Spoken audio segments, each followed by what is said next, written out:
Today we're talking about how to build the ultimate tank in D&D by mixing high armor class, resistance, self-healing, and damage mitigation. That's right, today we're talking about the Ancestral Guardian Barbarian here on Rolling with Advantage.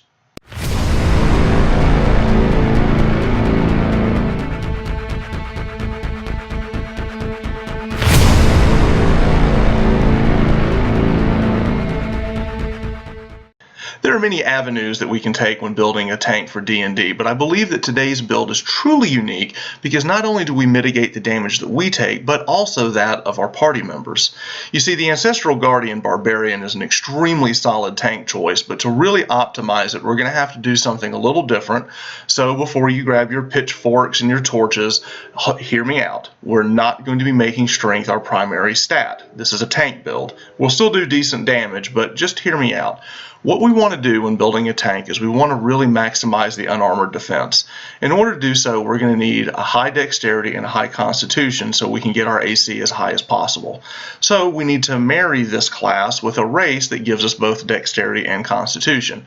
Now, we're pretty limited on what we can do, and I had to kind of dig around to see what gives constitution and dexterity. Surprisingly, it's air genasi, goblin. Of course, we can get a couple of points off of being a human, simic hybrid in the new Ravnica book, but the race that really jumped out at me was the shifter, and more importantly, the beast hide shifter.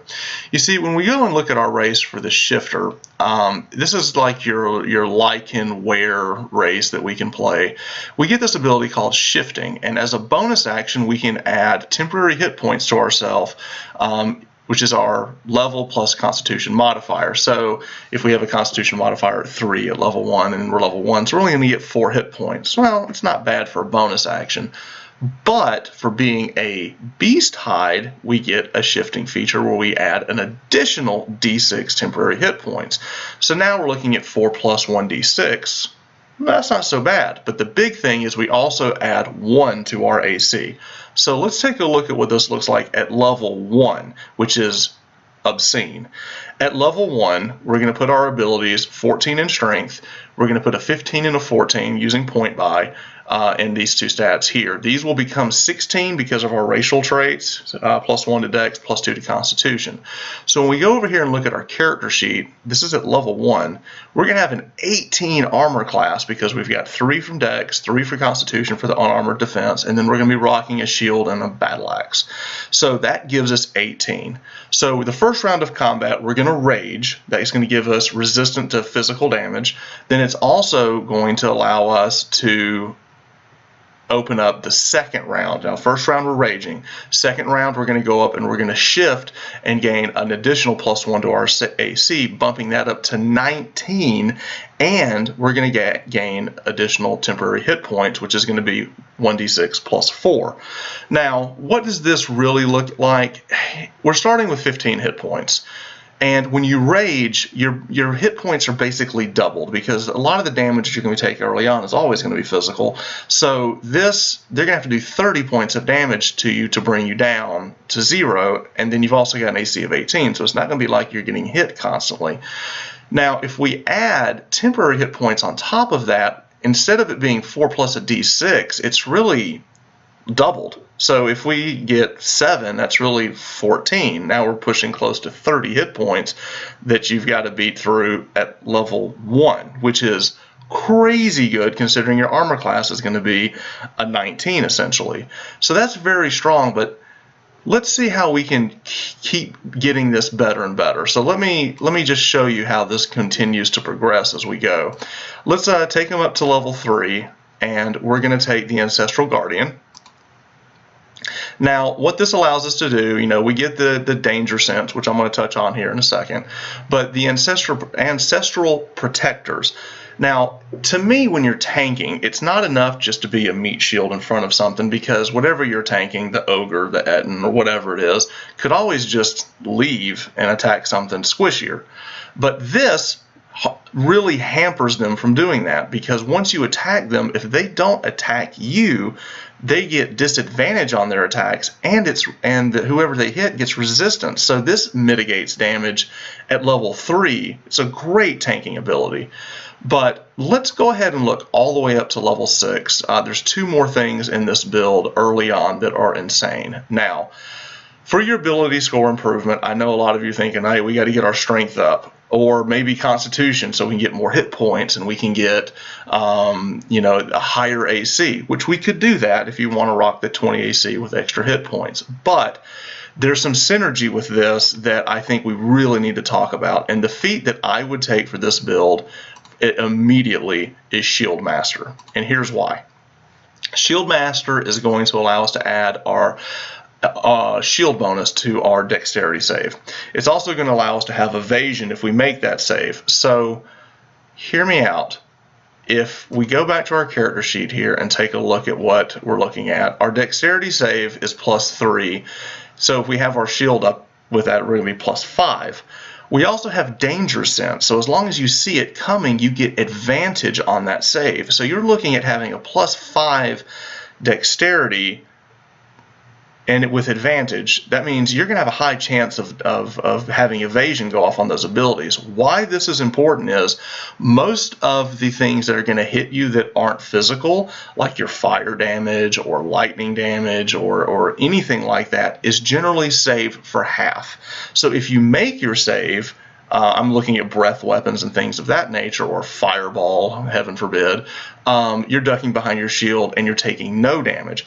You see, a lot of people say that the Totem Barbarian is the best tank, and while it's a very strong choice to be a tank, this build actually makes it to where you don't take any of the damage instead of taking half the damage. You could say, well, we could do this with the Totem Barbarian as well, and that makes it even tankier, but I believe the abilities that we get with Ancestral Guardian make this a better tank. We've already seen the first ability that we got, which helps, kind of taunt whatever you're attacking to stay on you.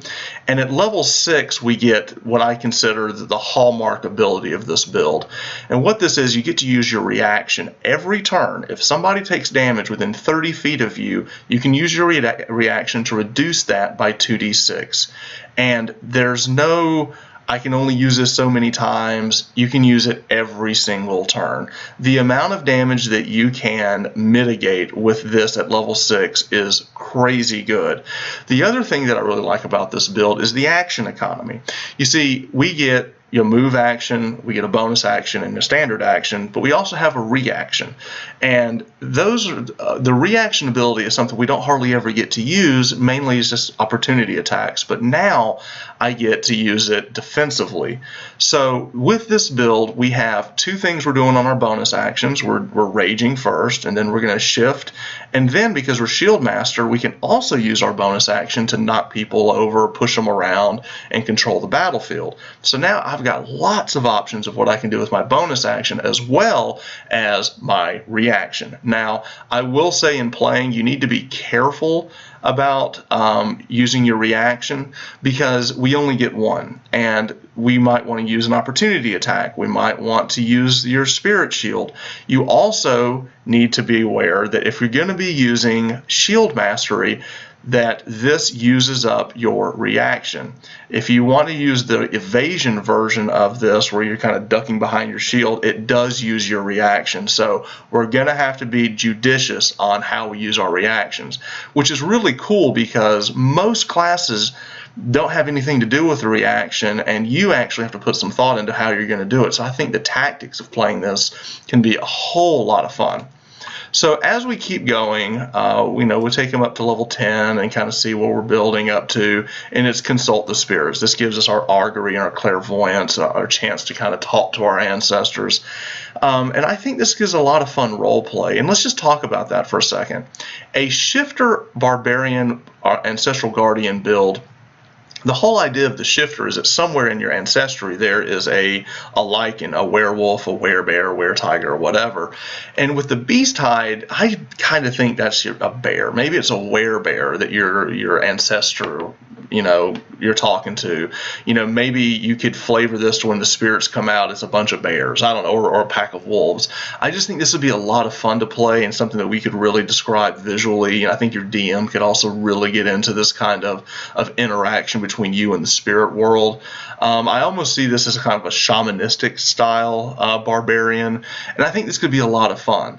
But I just really think that between the synergy of danger sense with shield mastery, as well as stacking out our unarmored defense, we're going to give up a little bit of damage, but man, you're almost unkillable. I mean, just you've got so many tools in your belt to stay around and just to continue to be a nuisance and to keep your friends alive.